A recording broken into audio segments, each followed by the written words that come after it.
You're listening to Contesting Wrestling Premium. Listeners, this is an emotional episode for me. I've never had emotions before. This is the first time. I've been basically Lieutenant Commander Data, but a more advanced form this whole time. He's finally learned. We put the chip in. Yeah, exactly. Yeah. Now I'm gonna be good for like this episode, and then I'm gonna be evil like Lore was. Yeah, right. I was gonna say that, or we switched you out for Evil Data, whose name I couldn't remember. Yeah, Lore. Yeah, Lore. But no, this is the last episode we're doing before I take a little break from this enterprise. Don't worry, everyone will carry on without me as if I have been mowed down in a hail of metaphorical gunfire that I guess is wrestling. And Evan has been drafted into the Spice Wars. Yeah, and the Spice Girls. Well, the Spice Girls is the force fighting the Spice Wars. Yeah, there's actually right? a really interesting history about the interrelated nature of the Spice Girls and the greater Spice Wars. I saw the documentary Spice World about it. Did anyone even get the Spice Wars reference? There's a few things that could be. Oh, Dune? It was C-Lab 2021 when they had to write off Captain Murphy because his voice actor died. He went to fight in the Great Spice Wars. That's fantastic. I assumed it was a Dune thing. It also could be a Dune. Yeah, C-Lab. I mean, C-Lab might have stole it from Dune. Well, it was a reference to Dune, I suppose. Yeah, C-Lab probably was referencing Dune. Got you. But so today. So everybody asked, or Ben specifically asked, what do you want to do for the last episode for a while? Not the last episode. Want to make that clear. I will return in the future. I just need to heal. I need to heal up all the psychic damage that all the wrestling has done. And by that he means go. And by that he means go and do a lot of psychedelics. I wish. If only wrestlers would take time to heal their physical and psychic damage sometime. See, the thing is, that would require like some sort of health care system, which or an off season, perhaps, would be good. The AWA had an off season at the peak of winter because nobody wanted to drive around the Midwest at the peak of winter, the wrestlers or the fans. Get out of! Stop eating that. What are you doing? Evan, if you have to go, stop. Sorry, your cat I from got eating him. Something. He That's ran. okay. Just chuck him out the window. Ran. Sorry. I'll bury that in the editing. Sorry. What did you say, Doc? What? What did you just say while I was yelling at my cat? I apologize. Oh, I was mostly, I don't know, it's completely erased in my mind in favor of your cat. But you were saying, Ben asked you, what did you want to do for an ep? We had talked a while ago, the original idea was we were going to do a Paul Bearer episode for Halloween, and then that became not appropriate anymore. And then I was just like, you know what? As we've done this, I really loved every moment that I saw Paul Bearer. I figured that we wouldn't have to watch a ton of actual wrestling. And I just, I don't know. I wanted to, I unintentionally, like, this wound up being kind of a perfect episode to do because it really does contain the things I love the most about wrestling and a lot of the reasons that I need to take a little time away from it.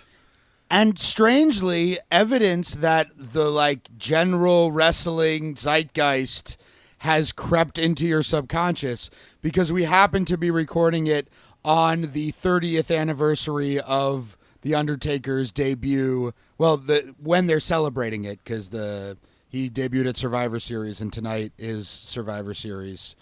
And so they've been doing a whole bunch of different Undertaker kinds of specials on the WWE Network, including one on Paul Bearer. So we had some good content to watch in preparation for this. Yeah, it's called The Mortician. It's a little less than an hour long. It's very much a WWE documentary in that it's kind of a fluff piece. But the truth is, I've never heard a lot of dirt on Paul Bearer. It's not like they covered up all the murders or the binges or anything. It's like it's pretty consistent with what I've heard of his career. He's a guy who always really loved wrestling, and he got in and he entertained the people all around the world. And it's a decent, if you like Paul Bearer, The Mortician is a very decent watch. Give it a check out.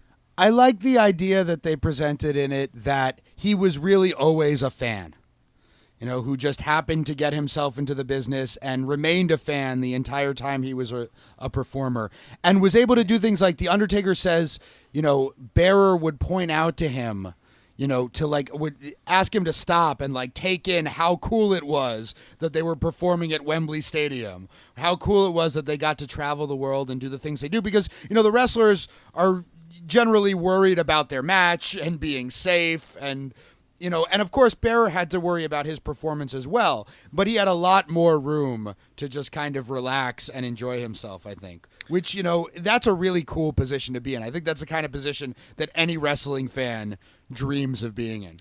Well, it really shows how, there was a point in time where being that much of a fan of something was this, huge amount of work, having to go and physically get and read all of the magazines and go be in this one and go bother the wrestlers at shows to haul everything. And it's weird. Now that we live in a world where it's technically easier to be a fan. It's not really easier in terms of your emotions or the amount of work you have to put in. It's just physically easier to acquire the information than it used to be. And it really also makes you think about the sort of what happens to an industry when it is just suddenly filled with people who have that level of knowledge and experience, and there's been sort of this massive elite over reproduction. Well, then you've also got maybe people who've been around in the business for a long time not stepping down. And then, that's not a situation that resembles any other kind of greater political situation we have in society or anything.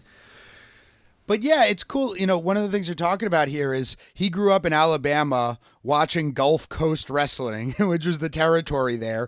And literally almost everyone around him did not know that any other wrestling existed. And they had to get the magazines to find out about it. I don't think that wrestling fans in small territories like Gulf Coast, and Gulf Coast was not a major territory. I don't think it's that they thought other wrestling didn't exist. I think it's more that they didn't care because that wrestling wasn't coming to their town. I mean, Bearer himself says in the documentary, at one point he didn't know that there was anything else. Well, he certainly wouldn't have been aware of even the territories in Florida and Texas. Yeah. But still, you'd be aware that there was a world champion, who wasn't coming to your little town. But right, the magazines thing is an interesting point. Ben and I caught the tail end of magazines as far as wrestling fandom goes, even through the 90s, when there were a couple of national promotions, but still into the mid-90s before the internet became such a big phenomenon. You learned about wrestling around the world from reading the magazines, and if you were a big fan, you'd buy, they 3 or 4 or 5 big ones a month that would just come out on every week. You'd see the new ones and it would just update you on what was going on, show you pictures, give you stats, bios, whatever, interviews. Sometimes the interviews were just completely made up, but you don't care. It doesn't even matter. It's all made up. It's great. That's the only way I knew about ECW at first, was through the magazines. Oh, and yeah. I'd see pictures of that shit and be like, what the fuck? Yeah, I remember very well seeing the ad for the tapes of the King of the Deathmatch tournament, and every picture in that, it was somebody just covered in blood, and half of those pictures were Cactus Jack. See Cactus Jack covered in blood, because he was on TV in America anyway. People knew who he was. Man, I joined wrestling in this sucky period where I just missed out on real tape trading, but there wasn't streaming yet. So I just learned everything by reading, obsessed with wrestling all day, every day. I mean, that's valid, but it's just a different experience. But that's to what you were saying earlier, how being a fan has changed. Now it's the harrowing thing is you see a gigantic organized database and you think, well, I can't possibly learn everything in this gigantic organized database. Whereas before you only got a little bit of data at a time, and you memorized that data, but you knew you were missing out on just about everything else. So Bill Moody, who was already born with a cool name. Right. and then, proceeded to have not as cool of a name for a little while with his first character of Percy Pringle. Hey, I like Percy Pringle, the third. And then just happened to stumble upon in this like incredible just coming together of various elements, stumbled upon this amazing wrestling character that was just the perfect fit for The Undertaker at the time in Paul Bearer. Well, we got little bits and pieces of seeing Percy Pringle. Evan, what did you think of the little bits and pieces of Percy Pringle before he was Paul Bearer? It's funny how much wrestling, like, it still does to some degree, but how much like classic wrestling really was just like a thinly veiled vehicle for humanity's like intense and bitter hatred of people who are even slightly different from like the default, right? Because they were just like, oh, like he really, like he was a great heel because he could really get people's reactions because he just like would do something weird with his face and he looked really horrifying. And it's just like he's like a weird looking kind of fat guy who's like appears to be short, but I couldn't tell if he was actually short or if he was just short in comparison to everybody He's always else. standing next to the Undertaker. Yeah. So, But man, he leaned into that looking weird and people hating him for it. and it does become freakish after a while, but it is just funny how much like wrestling heeldom was just like, oh, you just have to present yourself as literally anything slightly different from how everybody thinks of themselves, even though it's never actually true. I didn't realize that he actually started as a wrestler. I did. I knew that. He didn't last yeah. long as a wrestler. No, he was the masked embalmer for a little while. Yeah, he was the Undertaker before the Undertaker. Because I don't think we've mentioned it straight up, although we have said it on the podcast before. He was a licensed mortician. It was his first, he talks about in the documentary. They use old interview footage from, obviously, since he's been dead for many years.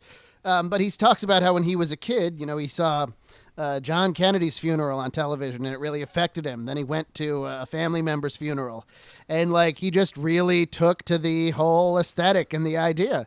And so what he would do is he said, "Oh, God forbid anything in my neighborhood die. If your dog died, or I found a frog on the side of the road, I would hold a funeral for it." And I'm like, man, that's a weird kid.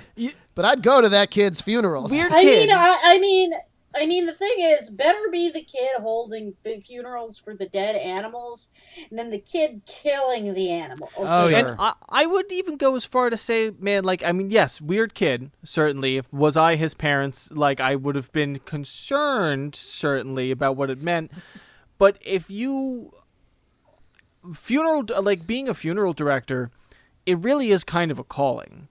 Like, it really is like somebody who, if you have ever had the, misfortune of losing a loved one and who you were close enough to where you were heavily involved in the funeral, and you deal with somebody who like is really good at it and is, I don't know. It's like, at least the guy who buried two of my grandparents in Massachusetts is like, one of the most like radiates this level of like calm and sympathy and like kind of like has the aura that technically like priests should have, that like when people talk about or I don't know, like it makes sense to me that somebody who maybe was a warm person, who seemed like an empathetic person who cared about other people and seemed like a good guy, Bill Moody, it makes sense to me that he would be drawn to that very young.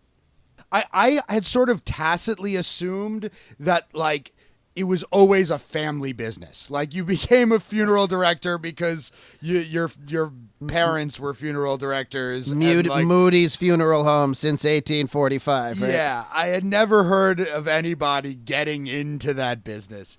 But what's interesting to me is that he, fell in love with these two things, funerals and wrestling. And he talked about sort of the pomp and circumstance of both of them. Like, it was sort of like the theatricality and the ritual nature, I think, of both. There's definitely an overlap there. In one, you're sad because somebody died, and in another one, you're excited because somebody might die. Right. But the pageantry in either case. I've seen him in other interviews talk about how people would regularly recognize him as Paul Bearer at funeral homes. And he said it would really help to break the ice because the bereaved family would all come in and they'd meet with the funeral director, all sad and not sure what to do, and look up and there's Paul Bearer from television. Dude, it'd make me feel better if I was at a funeral and I walked in and there was a funeral director and it was Paul Bearer. Right. That would be genuinely make I would be like taking pictures. Well, you'd think oh, is this a joke? And when you realize, no, you're a real funeral director. He's like, yeah, I'm a real funeral director. I'm not on television right now. I've been doing it for years. Here's my license. Let's do this. And it as he people put down. it, he accomplished both of his dreams and found a way to combine them, which is rare, but pretty awesome. And he really is like, in the way that wrestling is. I was thinking about this. Wrestling is, we've talked a lot about how it's a kind of acting that sort of grew out of like carniness, but it also is a lot like what acting was for the first like several thousand years of its existence, which was people making really exaggerated facial expressions that could be seen from like a fair distance away, and like engaging in incredibly unsubtle theater, because like the concept of subtle entertainment didn't exist for thousands of years, and people were just sort of like, yeah, I'm good. Oh, they're pretending to kill a guy. This is great. This is what I need to do during my one day off from otherwise toiling in my wine fields. Or like killing guys to keep them away from my wine fields. It's interesting about like subtle entertainment that you mentioned. They didn't have HD cameras that can get 3 inches from your face and then take that shot and then plaster it on a giant movie theater wall. But Randy Orton, when he's done a few acting roles, and he said one of the biggest problems that he had adapting to doing any actual acting is that they kept telling him you have to be more subtle with your actions, because his whole life he's trained to play to the cheap seats, even on television, And it's like, no, the camera's right in your face. You have to act with only your face. Every little movement you make looks huge on screen. And it's a big difference between wrestling and most other forms of entertainment. And like you said, it was, in fact, the norm for most of the time of live entertainment, because most of that time it wasn't to any cameras. It was to the people all the way over there. And you can definitely see everything Paul Bearer does from across the room. Like his facial expressions, of which there are only like 5. But man, does he nail him.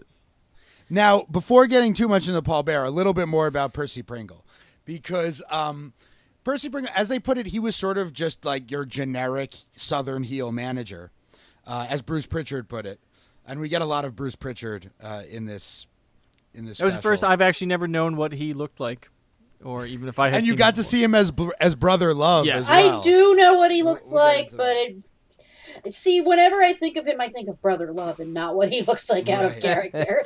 So, what's interesting, what was especially interesting to me as, a big wrestling fan and someone who likes to find all these tidbits about the history, is how many people who became huge stars Percy Pringle worked with as a manager early on. Steve Austin, Mick Foley, The Undertaker, of course, well before he worked with him as Paul Bearer. And I love the story they tell about, it was basically Undertaker's first match for World Class Championship Wrestling against Bruiser Brody. He was, what do they call him, Texas Red? Texas Red. Yeah, he was in a mask.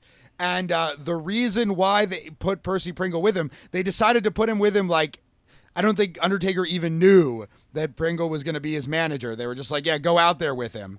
And they say the main reason why they sent him out there was to show him the way back to the dressing room afterwards, because he was kind of loopy from getting beat up by Bruiser Brody.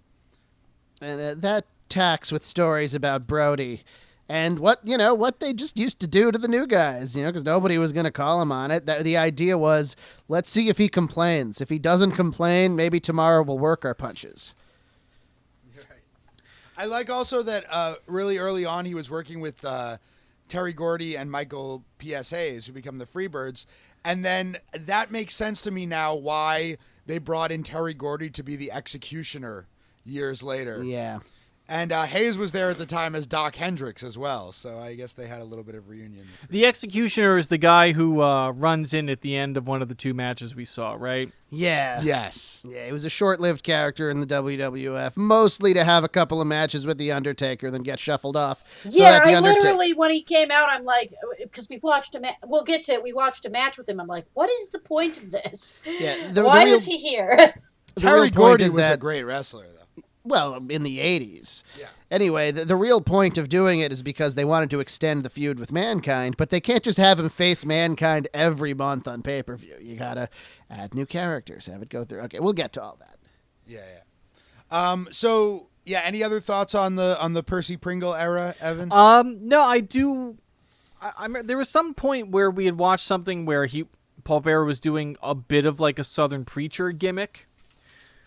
Right, like maybe he let his character later on when he introduced Kane. Okay, that was he sort of went back to his roots a little bit. Because this sort of reminded me, because that seems like another thing that he could do really well. Have you ever seen that clip from Oprah in like the 90s with the little kid who's a preacher? And they ask him to explain and he's like a real fire and brimstone preacher. Maybe this sounds kind of familiar. Someone just showed it to me recently. And it reminds me a lot of Paul Bearer when he's really putting that spin on it. You know, people don't talk about this a lot, but Oprah has brought a lot of darkness into this world. Oprah's brought there's Yes. a lot of really Oprah genuinely bad people owe their careers in this case, to she was sort of Oprah. revealing the darkness. Isn't was there. Oprah responsible for Dr. Phil? In many ways, yes, but yeah, She brought not Yeah. responsible entirely, but she gave him a platform, and he's the worst. she played a big role. I just listened to a No, Dr. Oz is the worst, but Dr. Phil's not far They're behind. up. They're in an echelon in which ranking their evilness is, they're just both evil. I'm fine with that. Dr. Oz, she gave Dr. Oz a platform too. She also, I just listened to a history of the Satanic Panic of the 80s, which was a fascinating phenomenon that we were slightly too young to remember. But we all probably know about to some degree. When I took an intro to psychology class, they Oh, talked about... here comes Ben again with his PhD. I guess that is the class that you didn't need for your PhD. Well, I actually took that class when I was in high school. It was a college class at NYU. Oh, here comes Ben with his. I went to a good high school that didn't have a 25% dropout rate. And so, I mean, we might have had a high dropout rate. I don't know. There were a lot of kids who got kicked out for, getting caught doing drugs and stuff like that. But They gave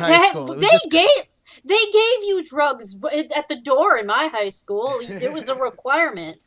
So I remember hearing about there were a lot of people who would go to psychoanalysts who would claim to have uncovered subconscious memories of abuse by satanic cults.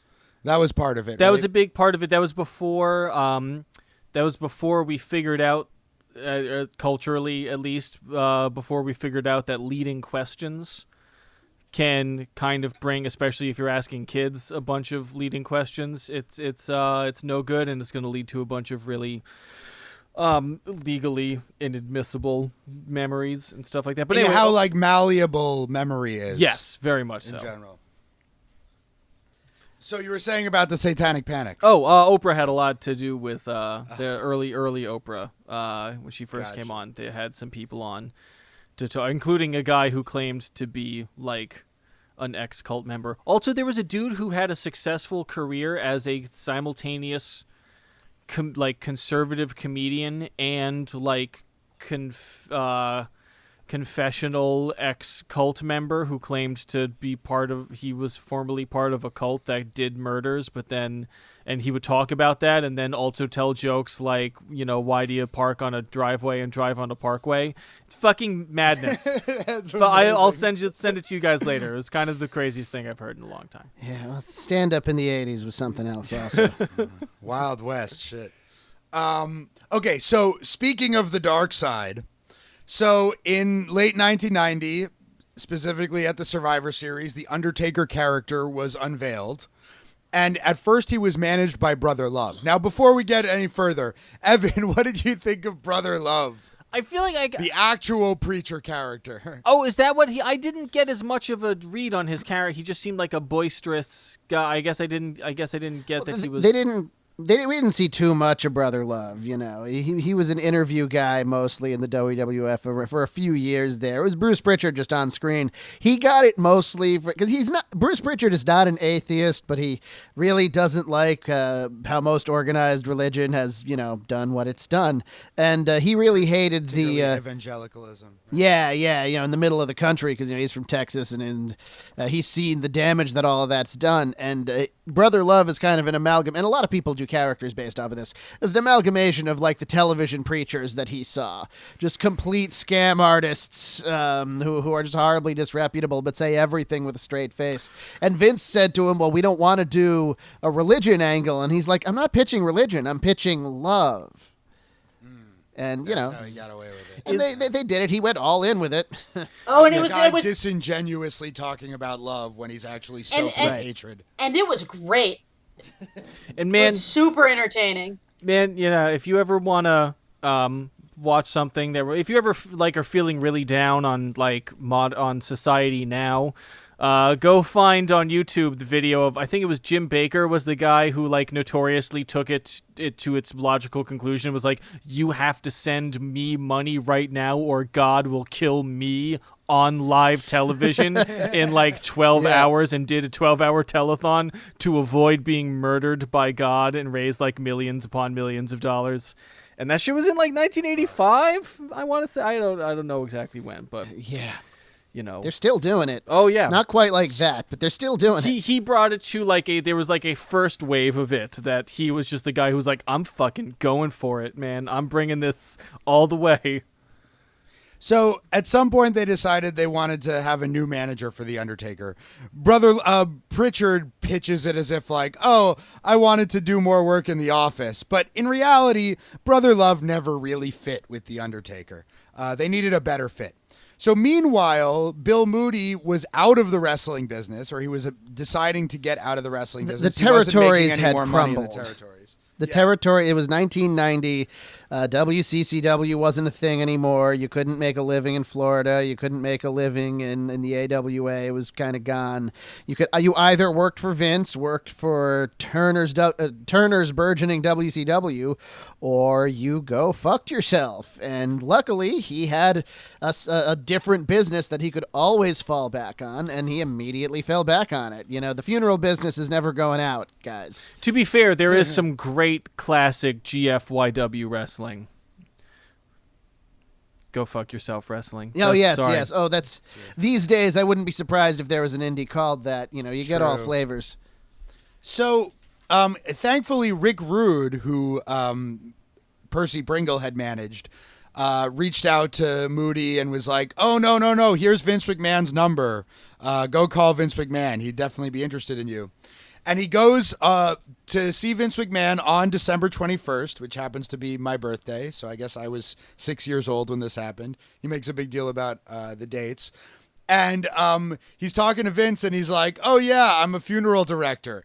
And Vince just laughs his ass off because unbeknownst to Moody, Vince was looking for a new manager for The Undertaker. And so it was a perfect fit. And then Road Warrior Hawk came up with the name Paul Bearer. So the He came up with it in the locker match. room. He said they were just all sitting around, and he looked up. He's like, Paul Bearer. I don't want to do the voice because I wouldn't do it justice.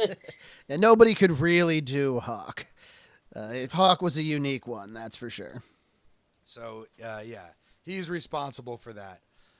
But yeah, just an incredible confluence of elements that brought together the pairing of The Undertaker and Paul Bearer, which, as The Undertaker put it, was just a perfect contrast and really did sort of fill out the Undertaker character. Because Paul Bearer could do most of the promos, and then in his high, crazy voice, and then The Undertaker could just put the exclamation point on it with his low, gravelly, rest in peace.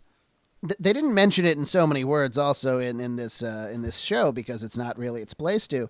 But The Undertaker would wrestle very slowly. It was just part of the character. And having a manager there and having someone like Paul Bearer gave the camera something else to focus on sometimes.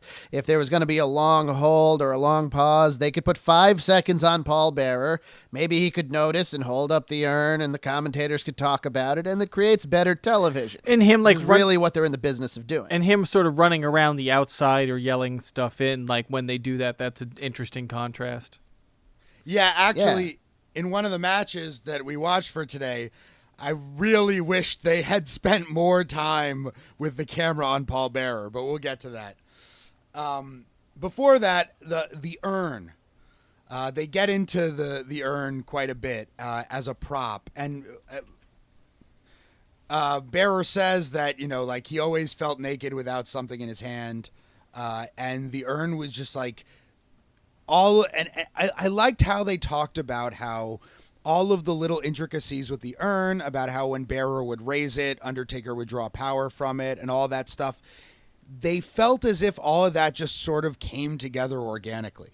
Like they didn't even really decide to do all those things. But as a kid watching this stuff, it was like it came whole cloth out of the sky.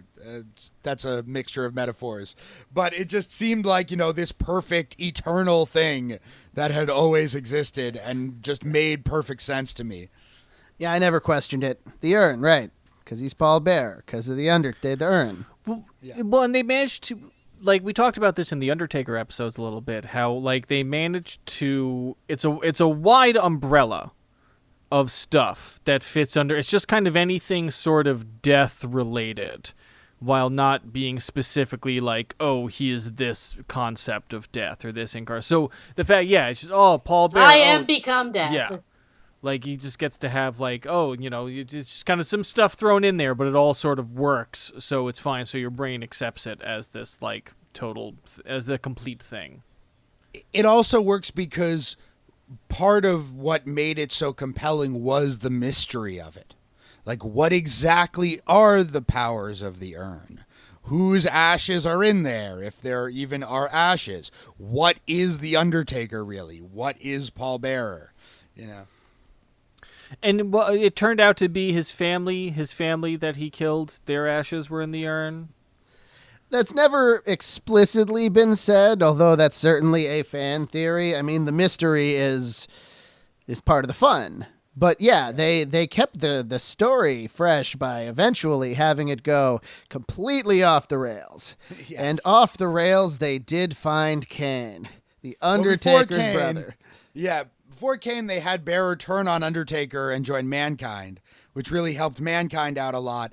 And it allowed them to start transitioning the Undertaker character to someone a little bit more realistic, who talked a bit more, and we got to learn a little bit more about. And then, of course, as you already mentioned, Doc, one of the things we learn about him is that he has a brother. If you watch a lot of the first few years of The Undertaker, as we have watched some of that, the presentation is great, The Undertaker is great, all of that stuff, Paul Bearer is great. Most of the matches are not very good, and it's not because The Undertaker isn't very good, but it's because they send a series of over-the-top, ridiculous monsters at The Undertaker. Most of them were just like overly large, bad wrestlers.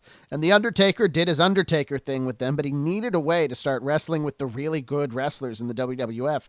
And they weren't going to put that kind of a character in extended feuds with like their top guys because it would get a little ridiculous.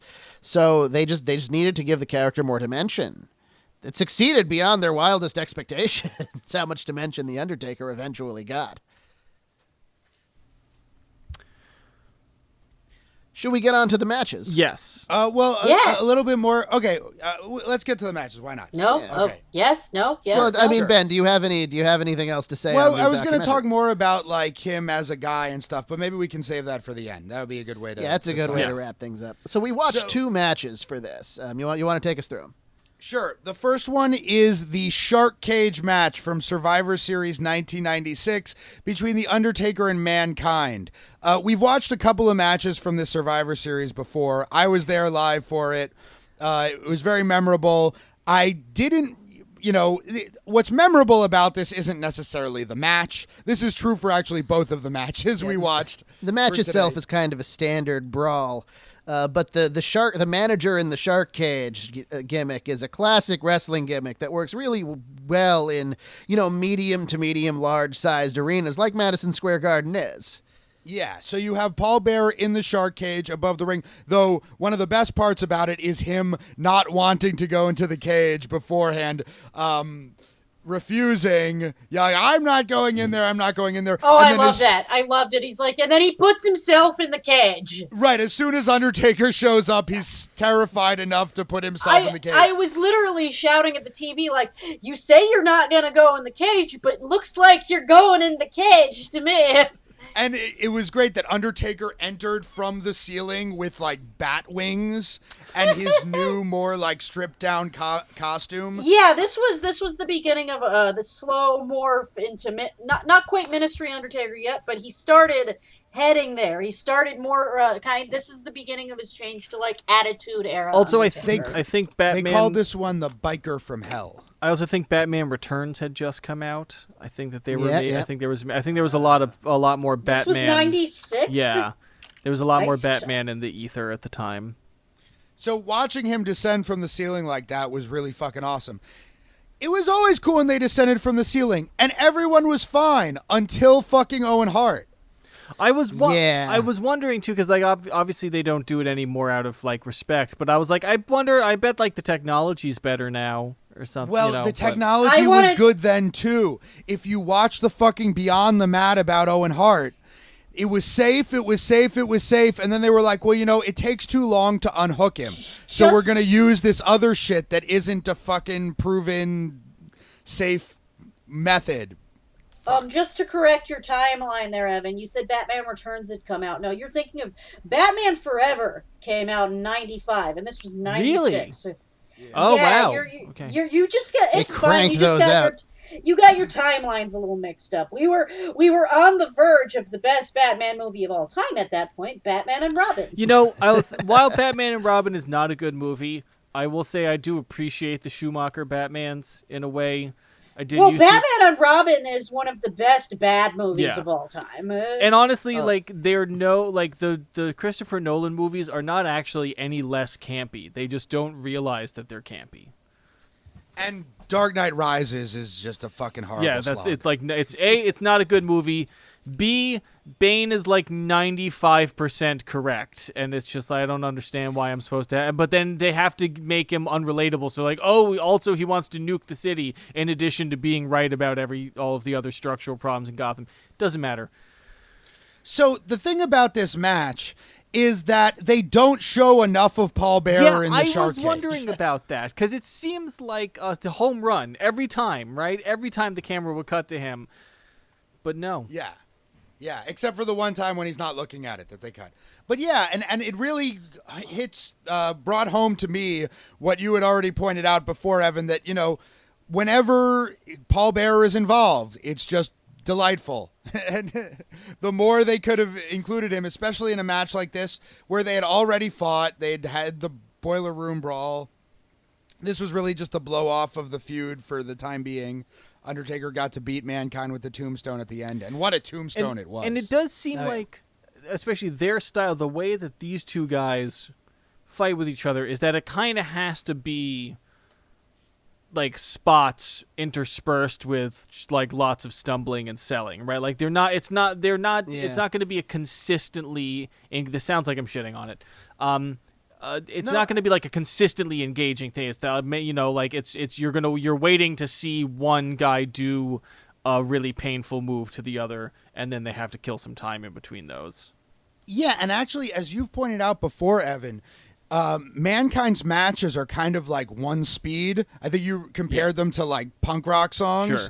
where it's just kind of like, and there really isn't much structure to this match. Like there isn't a heat, there isn't a shine, there isn't a comeback. It's mostly just Mankind like coming at Undertaker nonstop, and Undertaker just having to kind of throw him off constantly. Yeah, Taker has to counter enough moves to win, which he eventually does. I know that this match and especially the other match we watched are not like great matches per se or anything like that. But I am worried that I think over the course of doing this podcast, something that I didn't anticipate was that I would come to appreciate wrestling a lot more, but like it much less.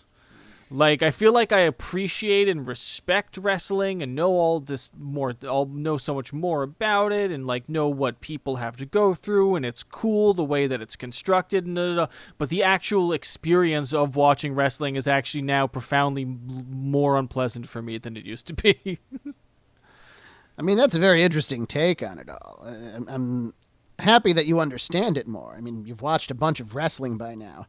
And yeah, I mean, watching a match like this when you kind of already know how it's going, it's like, the time just kind of drags on at points. I'm feeling an emotion right now that I imagine is kind of like what my father feels when I try to get him into modern progressive metal, right? Because my dad was like a prog rock guy in, like, you know, the 70s, and so I'm like, oh, this is what prog sounds like now, and I'll play him stuff that I think is really cool, and he's like, oh, I like appreciate and respect this, but also he looks visibly uncomfortable until I turn it off. It's just not his thing. You know, Evan, I think, you know, you're a very empathetic person. You're very concerned about things like worker exploitation and suffering of people in the world. And I think a lot of it is you now appreciate what these guys are going through, how hard it is to do what they do, and you feel bad that they have to do it. Though they you know, a lot of the time they fucking love doing it. Well, no, and that's, I think, that is absolutely correct. It was not something I had thought of, but I think you're onto something there. And I think there's also, like, my central question is, we're so much further away from answering my central question than it was before, right? Because it's always been, it's never really been like, why is wrestling good, right? Or like, why is wrestling interesting? It's always been, why wrestling and not something else? Why of all things is this the thing you spend your time with? And I know so much more about the like way that people just destroy themselves and they sacrifice themselves at the altar of this cruel, unforgiving God. And it's more baffling to me than it's ever been. Evan, it's called a death wish. And that's sort of the appeal, is that the stakes are that high, and they are sacrificing more for their art than any fucking artist ever has. Yeah, it's like, you think you sacrificed for your art? This guy landed right on his head. No, and they're doing it, and they're creating this thing that is, you know, I bring this up a lot, but like, they're creating this thing that really is the only form of like storytelling entertainment where that actually takes place in a real Hall of Mirrors, you know, like it's not just an interesting retelling of something that took place in a Hall of Mirrors. Like, it is in it. For you to follow it means you are in the House of Mirrors, and that is fascinating and incredibly highbrow in a way that people don't respect. And to bring it back to Paul Bearer specifically, you know, one of the things about guys like us who are people like us who are into the fantastical and are into fantasy and enjoy the idea of fantastical, possible or impossible worlds and things like that, you know, the enjoyment comes in the fantasizing, largely. A lot of things, were they to be made real, we talked about this sort of with the Barton Fink episode. Like, once you see behind the appearance and behind the gleam of it and the glamour of it, it's sort of disturbing and uncomfortable and that kind of thing. Who amongst us has not finished masturbating, looked at the tabs that you have open and been like, really? Is this who I am? Huh. Exactly. So, but the thing just like close them all and stop thinking about it, you know? Yeah, man. Like, Just I was as on soon as you're Google.com. as soon as you're done, just X that shit out. That's I do. What I normal people close do. it, and then the next thing I see is the picture on my desktop, which is Carl from Aqua Teen Hunger Force with Karl Marx's head superimposed onto his face. Well, that that's is exactly what you should see. Evan. That is a you problem. Oh my god. So, but Oh, I mean, man. if we look at Paul Bearer's life and death, right? There's first of all, there's, and we'll talk about this a bunch. You know, there's like several on-screen apparent deaths. But then when he actually dies, like Bill Moody, the man dies, and so does Paul Bearer, the character with him. No one else can be Paul Bearer. And in the world of wrestling, we have The Undertaker paying tribute in the ring to the Paul Bearer character. And, you know, you can't get a celebration of someone and of the character that they've embodied that's anywhere equivalent to that in any other medium. It really cracked me up, like when he does his entrance as the Undertaker at the fucking or at the remembrance Hall of at Fame? the Hall of Fame. I guess at the Hall of yeah. Fame it's a little more appropriate. Like to me, like in my head, like even though I was watching it and It knew what was wasn't happening, actually his I was in funeral. my head. It was like as if it was happening at the funeral. Which I mean, to be honest, like I think a lot of people would find awesome, right? Like if I like Sure. you know. Yeah. And then even afterward, fucking CM Punk doing the angle with Undertaker where he dumps the fucking ashes on man. him. That was You that mean was you mean the shit that Paul Bearer would have loved? Oh, Right. absolutely. that was controversial at the time, but everybody that knew him was like, "Oh no, he's involved after death. He's involved in a major angle at WrestleMania. He would have loved this," and I believe it. I 100% believe it. By the way, I didn't realize when, you know, we were there for WrestleMania 20 in what bad shape he was in. And that's why he didn't get in the ring. Yeah, I never noticed either. It was is nice of WWE to pay for his gastric bypass surgery. That's what I was trying to figure out. Because they imply that Vince like did something to help him out. No, And they then- say it straight up. They say gastric- that oh, they, really? Oh, I yeah, that must they have paid spaced. for his gastric. Yeah, I must yeah. have paid Yeah, for no, it. he had weight That's- loss yeah. surgery. He was huge. Yes. Yeah, he was over 500 pounds, and he knew that it was a problem. Oh, hey man, I mean, death clearly. death of a loved one, death of a spouse will you Yeah. know fucking Yeah. do shit She like hadn't that. she hadn't died by that point. She didn't die till later. Yeah, She had cancer for several many years. years. Yeah, Yeah. no, that whole lead up. She was had that fucking- type of she had that like stage 4 cancer where you can live for a while. You know the type I'm talking about, right? I know people who have it. Like Yeah, when it's bad. it's the kind that won't kill you immediately, but you can't really get rid of it. So, speaking of death, I know that's a terrible segue, but we watched one other match. Oh boy! So I don't know. Did you guys see the promo earlier in the show? Yes. Yes. Yeah, it was that promo was the segment after the Billy Gunn versus Kenzo Suzuki match.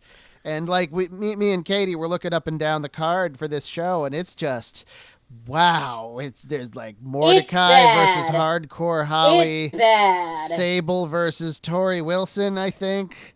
SmackDown You know? was in a rebuilding period Yeah. after WrestleMania 20. And then this match had to follow JBL beating Eddie Guerrero to win the world title. The crowd was like, they had seen an awful show and they were in shock because their favorite wrestler just lost the title to fucking Bradshaw, who was still really unproven, although he would go on to prove himself over the course of the next year. And then here's this ridiculous bullshit with the Dudleys and The Undertaker and Paul Heyman.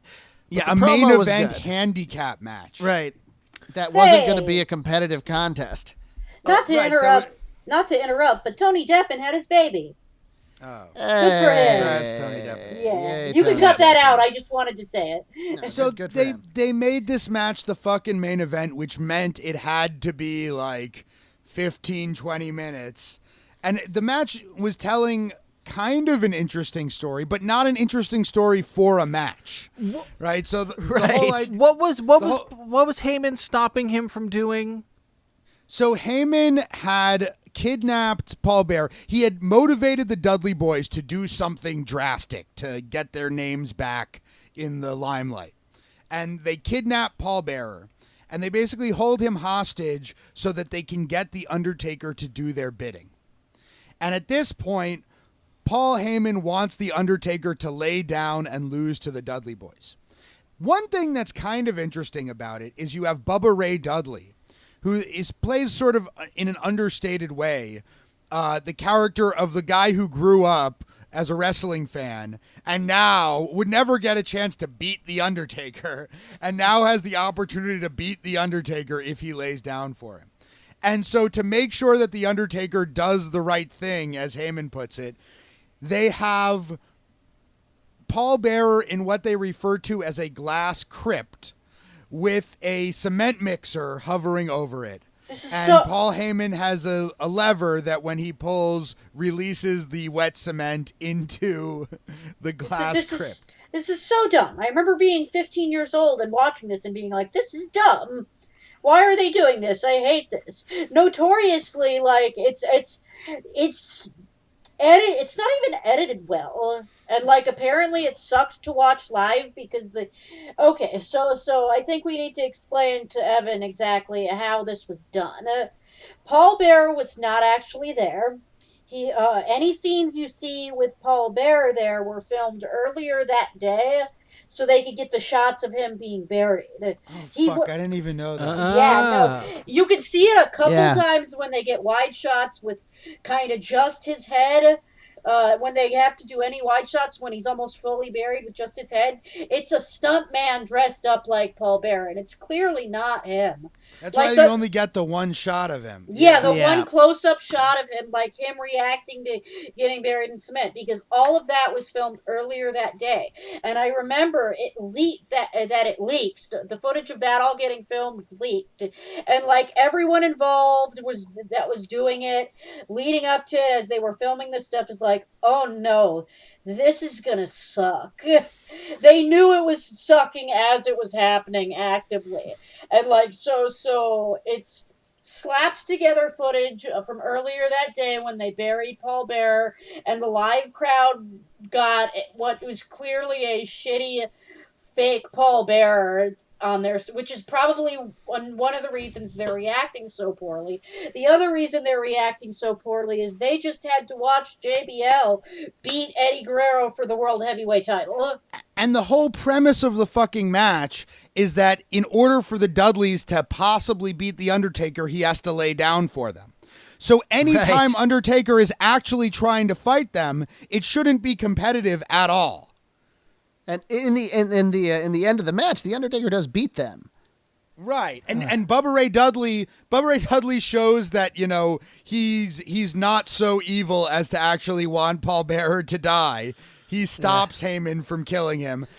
And then The Undertaker, he beats them, and then he comes, and I guess he decided that now, you know, he realized Paul Bearer would forever be a weakness for him that could be exploited. So he fucking pulls the lever and kills Paul Bearer, apparently. Well, they said on the website later that he had survived, but his injuries were something. Paul Bearer's gone. So, Evan, after we just eviscerated this match, what did you think of any or all of this? The parts that you actually want. Well, that would be very few parts. Look, Paul Heyman. You didn't miss Paul. I love Paul Heyman almost as much as Paul Bearer. Yeah. He's great. Everything. I always enjoy him, especially Paul. But there's like a spectrum of scumbags, of like New York metro area scumbags that goes from like Al Goldstein at one extreme, if you know who that is, right, to like I don't know who's like a good version of that. Andrew Dice Clay, kinda, yeah. He's in Donald that Trump genre. Trump is absolutely in that Trump. genre. Like Heyman is 100% one of these dudes. He's a guy who watches The Sopranos because he thinks it's awesome, and he thinks Tony Soprano is an awesome guy, and he wants to be Tony, and that's as much of a read on The Sopranos as he gives. He's an unabashed liar whose daddy is a lawyer. He said once, if my father wasn't a lawyer, ECW would have went out of business a long time before it did. Adding, they were sued more times than Martha Stewart. Oy. So was this the last? Is this the last Paul Bearer bit? He actually. No. Oh, okay.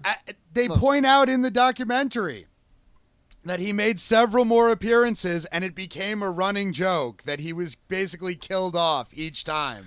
I wish they would have shown more of those, because that's funny. That's a funny concept. Well, they showed Edge beating him with the chair. And they showed Kane like shoving him off into the abyss in the wheelchair. Yeah, that was weird. And I think at this point, like the reason why they killed him off this time was it was apparent that he couldn't really do much. He couldn't really even walk around for them. His health was so bad. So yeah, they gave him whatever kind of send off. And as he points out, it's kind of fucked up because he's like, yeah, I couldn't be surrounded by so much death while my wife was at home dying of cancer. Right. No, has anybody, like, I feel like I don't see characters like, I mean, obviously there's no character like Paul Bearer, but like I don't see any, I don't see wrestling leaning into this kind of like silliness is often dumb, right? Especially in America. Especially American humor will be silly in a way that's dumb. I guess British stuff is also silly in a way that's dumb. I just liked it when I was younger. So maybe, but like, I mean, but there's like always, or I feel like there's always a dumbing down of silliness in American humor when it tries to do that. And I felt like Paul Bearer is like silly in a way that does not feel condescending, which is something that's rare. There's an over the top, I think is the best phrase, element to wrestling of the 80s and 90s that has largely been lost. And it's a damn fucking shame because that's kind of the best thing that wrestling does when it does it well.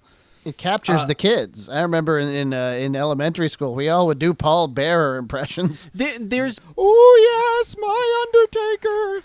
And there's been a general, for the most part, it's a good thing that there has been a general slide towards realism in media culture, or like in a lot of pop culture, and I think it is, or even if it's not necessarily realistic, like at least there's been a real push for more complex characters. There's been a real, things have developed more in a way that everything is also a little self-conscious now. Well, this is why we love Orange Cassidy so much, because he's both. Right. Yeah.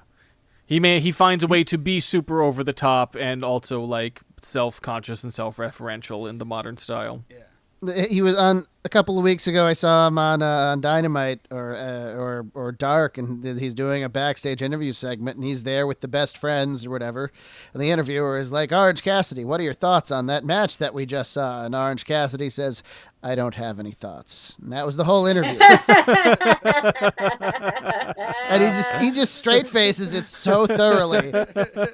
Like, it's incredible. It's like Data being like, "My condition does not alter with the passage of time." Right, exactly. My condition does not. That's a great line. Oh, side note, I just watched the Next Gen where they're doing like they're doing some kind of like a sweep of the ship, and Picard gets trapped on the ship. And then like there winds up being like pirates there or something. But there's a scene where the rest of the crew is at a party with like a really annoying admiral who just likes to relay facts that he knows and thinks it's impressive. And Data starts doing this thing where he's like sort of doing an impression of the guy, and he also is just relaying facts, but in the cadence of a joke. And it's like the funniest fucking thing I've ever seen in my life. It's just I always liked Data attempting to be a stand-up. He was, because the guy was he was a comedy guy. Yeah, that was what Brent Spiner had done as a career for a long time. His most famous thing before Star Trek was multiple bit parts on Night Court. Oh, I could see that, you know? Oh yeah. I you can see gotta that be- too. Yeah, definitely. You gotta be a good comedian to draw the funny out of playing straight-faced, you know? It's like Leslie Nielsen in The Naked Gun. Like, I didn't do anything different than I did in my serious films. I just made it funny. It's like, yeah, that's how you have to do it. It's very difficult.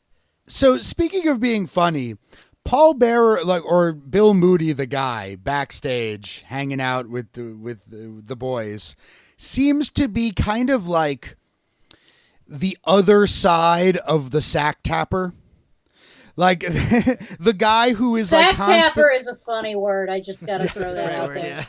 the guy an who's like amazing word. constantly ribbing people and like pulling jokes on them, but it's well received and in good humor and people like it. Yeah, I do wonder about that because whenever I hear stuff, it's like, oh, somebody loved to play pranks. I'm like, nobody fucking likes pranks. I know it used to be more acceptable, but nobody. Does anybody really enjoy pranks? Getting A lot of the pranked? wrestlers do, because what they like Yeah. to do is have license to then do it more. It's the kind of thing that where the guys can entertain each other with it on the road and like keep each other Sure, on their I can toes see with that. it. Break the tension of Don't just that walk up must to often random come. people and do like awful shit to them, but like there are situations where it's the kind of thing that can actually give you a rise above your constant exhaustiveness and injury and all the trappings of the road. At the same time, I think Mick Foley really did express it the best when he was just kind of like, everybody liked Paul and they went along with his jokes. Right, and he didn't do any jokes so severe that like you wouldn't just go along with it. Because some of the really serious like ribbers in wrestling history did stuff that people will say with a smile, but it would be like, oh, you'd get back from the ring and they would have put 9 padlocks on your suitcase. It's like, man, that's You got That's back pretty from the extreme. you got back from the ring and your crown was filled to the brim with shit. Yes. Human shit. It's so hard. That was because they didn't like him. everyone pooped in Jerry Lawler's crown once. I mean, that's You great. could say it was a rib, but Yeah. it's actually because they all hated him. Okay, well, I mean, we'll just the details on that is, he was in charge of the Memphis territory for years and years, and people didn't like him. It's like you didn't make any money in Memphis, and he was always the champion. And when he came to the WWF, all of a sudden he's just another guy in the locker room with all these guys who used to work for him. So he went out for his match one night, and everybody shit in his crown, like, King, you ain't the king here. And King, like, he knew what the deal was, and he washed his crown. And he didn't have problems with the guys after that. But, they all shat in his crown. It's can be so hard to know where the line is, man. Like I remember when I was in high school, like I wound up through a series of coincidences and job related stuff. I wound up spending a lot of time in South Brooklyn, and like for me, a kid like growing up in the village with parents who were transplants, like South Brooklyn was like a different fucking planet. And just being around some of these guys who were like ball busters and like not understanding how to do the ball bust, and so like people Yeah. would be like, oh, like because fuck you, right? And I'd be like, oh yeah, because you're gonna die alone because no one can love you. And they'd be like, whoa, man. And I'm like, is this not what we're doing? I don't understand what's gonna happen. It's a very cultural thing, really. And if you don't have it, it's hard to calibrate it. But if you don't allow for it a little, people will think, all kinds of, they'll think you're either uptight or that you don't like them because you're not going along with it, And it's, I don't know, like I said, it's a cultural thing. Well, You can't fully get it unless you're in it. Because I was used to the idea of doing it, like to people that you like, to emphasize, to show how much you like them, kind of that thing that we often do with each other. And then this was my first time encountering it as like a test, sort of, where I just didn't get what to do, and I didn't, and I would just be like, oh well, like if I'm ugly, like everything you do is for naught because ultimately your life is meaningless. Right? Why are you all looking at? I'll go. I'll just go. I'm sorry. And you know what? Not a lot of lasting friendships from that period of my life. Yeah, I think the Can't proper imagine response. why. The proper response to a fun fuck you, I think, is, oh, hey, fuck you, huh? And then you both laugh. Well, yeah. I mean, I know that Do whatever now. you're going to do. Yeah. Oh, no, it took me a long time to figure that out also. I was a very sensitive child. It'd be like, fuck you, and I'd be like, really? I'm sorry, what happened? I had to break out of that. That's not a ticket to good things.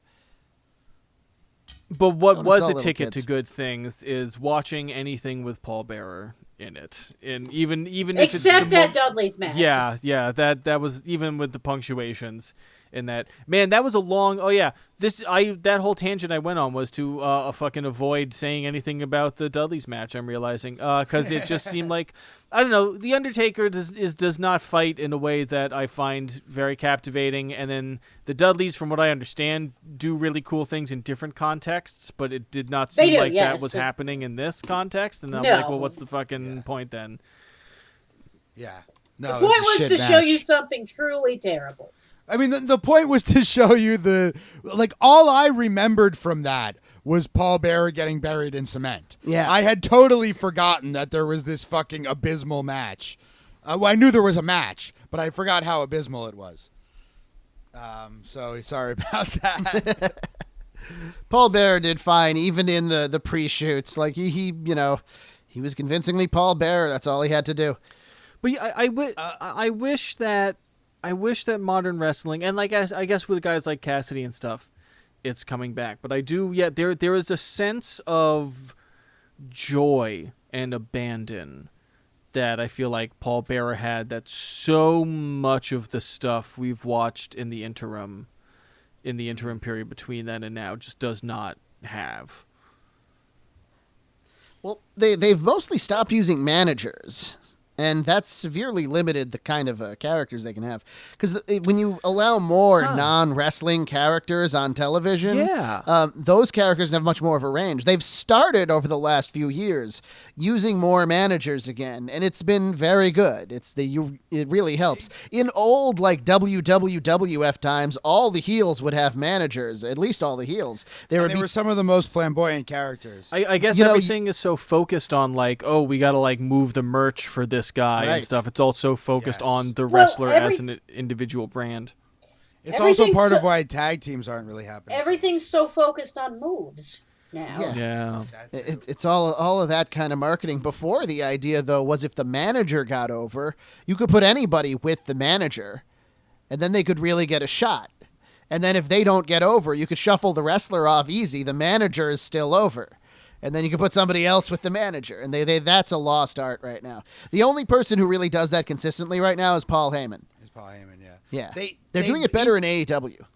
But they're all the same. They're all like old wrestler who's tough, who's supporting new wrestler. Well, and Vicky Guerrero kind of reminds me people of old wrestler and Vicky. But there is it does seem like there is a huge untapped potential for because then you could also get people who are not wrestlers necessarily to come on. You could get people who are like relatively unknown comedians to come on and be like a really fucking funny character that like comes on and does a thing for 2 minutes that helps put a wrestler over, that puts some great shit on your show, and it's still all wrestling. It's not, yeah. They were doing that for a while with the Monday Night Raw guest hosts. They would bring in a comedian for like one shot. The main reason why they don't have a lot of non-wrestling characters, especially these kinds of heel managers, is the thinking is that eventually, if there's heat on someone, if we're giving them TV time and we're getting the crowd to hate them, they're going to have to get their comeuppance eventually. And they're going to have to take some bumps. Now, it used to be with the managers, they would take one bump. But now it's like, no, we want them to have a real match if they're going to be there. I don't know if that's really necessary. I think that's definitely a narrow way of thinking about how to do wrestling. And a lot of what they're doing is really narrow. They want everybody to be everything. It used to be you had guys who were just big guys. You had guys who were just high flyers. You had guys who were just good talkers. You had guys who were just brawlers. Nowadays, in order to be a successful wrestler, you have to be able to do everything. And you end up doing everything. They want, one of the problems with Roman Reigns being the top guy is they wanted him to be the badass ass kicker and also be the smiling baby face. And you can't fucking do both. Yeah, and another problem with that is then everybody is kind of the same because everybody's doing everything. And then you want to watch a show for 3 hours, and everyone's just the same. It's bad. It's bad. Paul Bearer was good. I think I think we got to start wrapping up on time at this point, right? Yeah, we do. It's But getting on. But I take your point, Evan. Wrestling could be way better now than it is. And introducing more characters somewhere in the universe of Paul Bearer would definitely help. It seems like, I think one of my big frustrations I still have with wrestling, and I guess this is a frustration I share with wrestling fans, is that it seems like there's a lot of things you could do to make wrestling better that aren't hard. Right? Like it's like yes, it's difficult to put together a show and find find good wrestlers to be on the show and all this stuff, but it seems like there's just like little tweaks you could do to bring out the joy and to make it fun and to have just sort of a wider variety of energy and like let wrestlers kind of do their own individual things. It just seems like there are all these things you could do that even like a indie promotion. Well, maybe the indie promotions are doing it, and what's frustrating is that the big guys aren't doing it.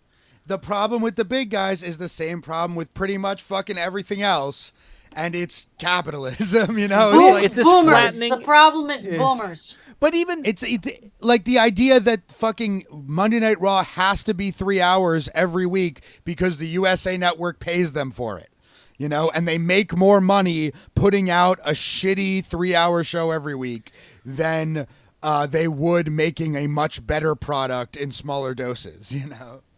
And the idea that like, selling this one, you know, this one wrestler has to be able to do everything, and they have to be everything because that's the way for us to maximize. That is the way for the promotion to maximize its profit. Whereas you foist as much off onto the wrestler as possible, and then this is why Vince McMahon's trying to own people's names, is because it was a revenue that they had that he was not getting, and you know. You can't have that if you're fucking Vince McMahon. I did want to say something on the premium because we didn't say it last week that we got a new patron. It was just signed as D, and it was D Stathis. That's DVS, and he's been a longtime fan of our show, and I love DVS. I know he's not much one to subscribe to a lot of stuff, so I think he was finally like, well, I want to hear all the rest of this stuff. So whenever you get to this, buddy, thanks very much. I hope you enjoyed all of it. Oh, yeah, man. Absolutely. We'll enjoy genuinely it in the future. meaningful. A lot of respect. And for those who don't know I'm who on the he show. is, he's an incredible rapper and comedian and Twitterer. Yeah, at DVS and- Blast. Go follow that guy. Yeah, just an incredible talent who the world has not enough of the world Not has, enough of the has world been has privy seen. to. That's right. His brilliance. Premium listeners, this has been genuinely lovely. I think I've said this before, but technically speaking, this is far and away the most successful artistic project of my life. So I will be back in your ear holes eventually. We'll make him. Yeah, At gunpoint. they will force me to. They will come to We my all house. have guns Yeah. that we own specifically to point at Evan. It is. There's a In the meantime, kind in the night that I meantime, find myself- particularly threatening. in the meantime, myself, Doc, Katie, and who knows who else will continue putting out a premium episode every week. So Yeah, we Stay got tuned. stuff cooking. We're We'll finally getting Doc on that butt tier. no butt tears. We'll probably watch some various stuff. It'll be great. We're great. yes, Continue to various enjoy. If you do want to see Doc twerk, he is on Twitch. I don't twerk on Twitch. I play Super Mario Maker. Follow me. various, Time to fire. perhaps myriad stuff. Enough. It'll be enough. That's for sure. Yeah, I'm on the Switch that you can take your penis out on. That's a good one. OnlyFans? No, it's just Yeah. Dick Out Twitch. It's coming up now. DickoutTwitch.tv. It's a terrible thing to leave listeners on. You see, that's the listeners like good. I'm actually glad that he reminded me that most of these jokes really don't land, so I can just hear serious people talk about wrestling seriously for the next couple months. Oh boy. Because that's what's going to happen in my absence, I'm sure. This has been I'm sure Katie will make sure that is not entirely the case. What am I Thankfully. going to make sure isn't the case? Making sure it's not just me and Ben talking too seriously to each other. No, I'll be here in the background making fart noises at times. It's necessary. Yes. This has been Contesting Wrestling. Thank you We love you. Peace. I